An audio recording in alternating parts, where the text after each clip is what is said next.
বিসমিল্লাহির রহমানির রহিম। কাছে কিংবা দূরে, দেশ এবং দেশের বাইরে থেকে যে সকল বিদেশগামী প্রবাসী ভাইরা সবসময় আমার তথ্যের অপেক্ষায় থাকেন, আমি সাজ্জাদ হোসেন খান আপনাদেরকে জানাই অনেক অনেক প্রীতি এবং শুভেচ্ছা। প্রিয় বিদেশগামী প্রবাসী, আপনাদের অপেক্ষা, প্রতীক্ষা এবং আজকে মেহেরমা গ্রুপের সফলতা। আপনারা যদি অপেক্ষা প্রতীক্ষায় না থাকতেন, আজকে সফলভাবে সকলের এই কাজগুলো সার্ভিয়াতে করা সম্ভব হতো না। এবং সার্ভেতে কাজ করতে গিয়ে যথেষ্ট পরিমাণ আপনারা প্রত্যেকেই পেইনফুলে ছিলেন এবং আমি নিজেও মানসিকভাবে প্রেসারে ছিলাম। তাই সেই প্রেসারের পুনরুদ্ধার এবং প্রেসার থেকে সফলতায় তখনই এসে পৌঁছাতে পেরেছি যখন সফলভাবে আপনাদের অ্যাপ্রুভালগুলো করতে পারছি এবং অনলাইন এবং ওয়ার্ক পারমিটগুলো যা কথা দিয়েছিলাম সেভাবে আপনাদের সাথে যাচ্ছি।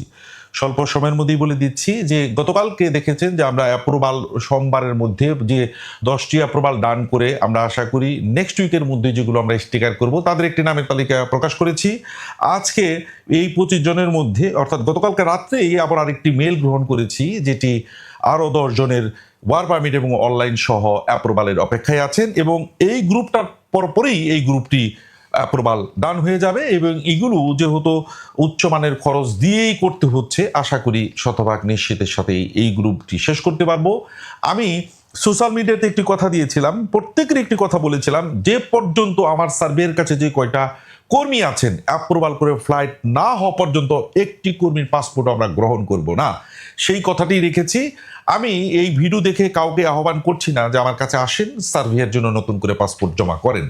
আমি যেই দিন বিএমইটি স্মার্ট কার্ড করে বৈধ প্রক্রিয়ার মাধ্যমে আমাদের প্রবাসী কল্যাণ মন্ত্রণালয় নীতিমালা ফলো করে আমি এভাবে ভিজুয়ালি কর্মীদের ফ্লাইট নিয়ে আসবো, অর্থাৎ এই 8 জনের সাকসেস ভিডিও নিয়ে যেদিন আসবো, যেদিন দেখবেন কর্মীরা এয়ারপোর্ট চলে যাচ্ছে পাসপোর্ট টিকিট নিয়ে বৈধভাবে যাচ্ছে একটি বৈধ কোম্পানিতে, তখন থেকে আমরা এই 25 জনের শেষ পরিক্রমা করে নতুন ডিমান্ডে আমরা সার্ভেতে পাসপোর্ট দিব।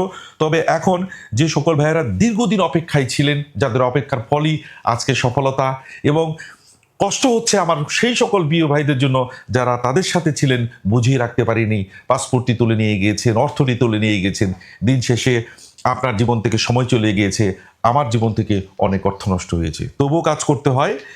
কষ্টের কথা কষ্টের জায়গায় থাক। আমি প্রথম ইউসুফ হাওলাদার, ফাইল নাম্বার 265, এই ছেলেটা এত ভালো একটি ছেলে, আমার মনে হয় না যে সে তার যে ধৈর্য প্রতীক্ষা, বিসমিল্লাতেই তার নামটা আসলাম, সে সবসময় ফোনে শুধু কাকা বলা, কেমন আছেন, সালাম দেওয়া, কখনোই আমি ছেলেটার এত ধৈর্যবান একটা ছেলে তার সর্বশেষ এবং অনলাইন এবং ওয়ার্ক পারমিট ডান করতে পেরেছি। এটা ভালো কয়েকদিনের মধ্যে ডান হয়ে যাবে। 265 নাম্বার মুন্সিগঞ্জের একটি ছেলে, এবং তারই সাথে সাথে এমডি উজ্জ্বল মিয়া সিলেটের একটি ছেলে হবিগঞ্জের, এবং তারই সাথে সাথে তুষার চন্দ্র দাস কুমিল্লা একটি ছেলে। এই ভাইটিও তার অনলাইন এবং অ্যাপ্রুভাল খুব দ্বার প্রান্তে, আশা করি কয়েকদিনের মধ্যে এগুলো করে দিতে পারবো, শেষ করে দিতে পারবো। কামরুল হাসান, আমার নিজের দেশ মানিকগঞ্জ, আমার দেশি মানুষ যারা, তাদের তো ইচ্ছায় অনিচ্ছায় ধরে রাখি, চাইলেও ফাইল দিই না, দিন শেষে তাদের সফলতা চাই। এবং মানিকগঞ্জের আরেকটি ছেলে সজীব হোসেন, দীর্ঘদিন অপেক্ষায়, F67 ফাইল নাম্বার মানিকগঞ্জের আরেকটি ছেলে দেখা যাচ্ছে মোহাম্মদ আবুল বাসার, এবং ফাইল নাম্বার 70। আসলে মানিকগঞ্জের মানুষগুলোকে উপহার দিতে চাই, যেহেতু আমার নিজ জন্মভূমি, আমার নিজ ডিস্ট্রিক্ট, চাই সবসময়, কিন্তু অনেক সময় আমার মানিকগঞ্জের মানুষকে ধরে রাখতে পারি না, তারাও বেকুল হয়ে অনেক সময় তাদের ফাইলটি উঠিয়ে নিয়ে যায়।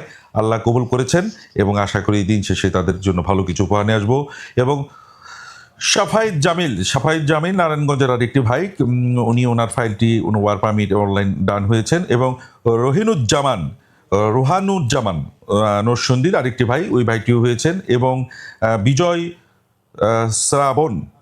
শ্রাবণ, এই ভাইটিও তার ফাইলটি অ্যাপ্রুভ পেয়েছেন। এবং ঢাকার আরেকটি ভাই দেলোয়ার হোসেন, এই ভাইটিও তার সর্বশেষ, অর্থাৎ আর মাত্র 10 এবং 8 সব মিলিয়ে হলো 18, বাকি রইল আর মাত্র 7 জন। যে 7 জনে এখনো বাকি আছেন, কেউ মন খারাপ করার কিছু নেই, আশা করি আগামী 7 হতে 8 দিনের মধ্যেই এই বাকি 7 জনের ওনাদের মতোই ভিসা অ্যাপ্রুভাল এবং ওনাদের মতোই অনলাইন সহ সমস্ত প্রক্রিয়া হয়ে এভাবেই আপনাদের সফলভাবে নামগুলো বলতে পারবো। সকলেই ভালো থাকবেন।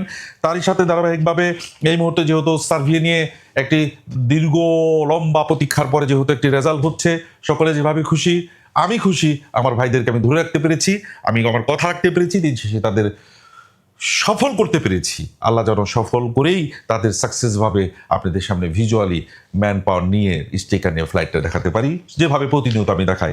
এই এখনও যেটা দেখাচ্ছি, এরই পাশাপাশি আপনারা তো জানেন আমাদের সবচেয়ে জনপ্রিয় বাজার, নিয়মিত বাজার, যারা সৌদি আরবে যে সকল কর্মী যেয়ে থাকেন, সবসময় এখন সময় ব্যস্ততার কারণে তাদের নিয়ে ভিডিও করা সম্ভব হয় না, তবু আসতে হয় তাদের বিভিন্ন দৃশ্যমান বিভিন্ন প্রেক্ষাপট নিয়ে। কারণ সৌদি আরবই আমাকে সবচাইতে বেশি অলঙ্কৃত করেছে এবং সৌদি আরবের প্রবাসীরাই আমার কাছে সবচাইতে বেশি আনন্দের এবং সৌদি আরবে সবচেয়ে বেশি পরিশ্রমের, এবং সৌদি আরব নিয়ে নানান গুঞ্জন নানান নেগেটিভ কথা থাকলেও আমার কাছে এটা সবসময় একটা পজিটিভ, যদি কর্মী আমার কথা শুনে। একটি ভাই আমার মাধ্যমে যাচ্ছেন, আমার কাছে সরাসরি চলে এসেছেন, কোনো মাধ্যম যেহেতু নাই। এই ভাইটির নাম হচ্ছে মোহাম্মদ হামিম। হ্যাঁ হামিম আপনার নাম?